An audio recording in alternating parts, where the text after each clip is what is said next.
হাদি ভাইয়ের রক্তের শপথ, ওদেরকে বাংলাদেশে এক ইঞ্চিও জায়গা দেওয়া হবে না।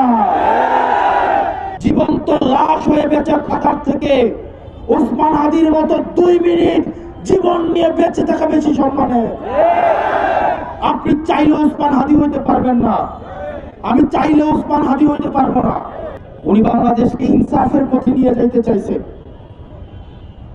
আমরা ব্যক্তি স্বার্থে, দলীয় স্বার্থে, সিটের স্বার্থে, ব্যবসায়িক স্বার্থে, একটা টিভি চ্যানেল করার জন্য, একটা গরুর হাটের জন্য, একটা বাজারের ইজারার জন্য, একটা থানা কমিটির জন্য, একটা জেলা কমিটির জন্য, ইউনিয়ন সভাপতি হওয়ার জন্য নিজের মেরুদণ্ড বিক্রি করে দিয়ে আমরা সেবাদাস হয়ে থাকতে চাই। রাজনৈতিক দলগুলো দেউলিয়া হয়ে গিয়েছে। প্রিয় ভাইরা, ওসমান হাদির কাছে আমাদের প্রতিজ্ঞা আছে। ওসমান হাদির যে শহীদ মৃত্যুর যে আকাঙ্ক্ষা, সকল ধরনের দুনিয়াবি লোভ, প্রত্যাশা, পদের লোভ, এগুলোর ঊর্ধ্বে উঠে উনি বাংলাদেশের প্রশ্নটা সবচেয়ে বড় আকারে উনি দেখেছেন। দুর্ভাগ্যজনক বিষয়, আমরা ওনাকে ধারণ করতে পারি নাই। গতকালের গুলিটা ওসমান হাদির মাথা দিয়ে ফুটো করে যায় নাই, এটা বাংলাদেশের প্রত্যেকটা মানুষের বিবেক ফুটো করে গেছে।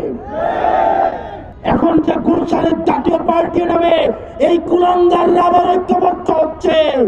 ওসমান হাদি ভাইয়ের রক্তের শপথ, ওদেরকে বাংলাদেশে এক ইঞ্চিও জায়গা দেওয়া হবে না।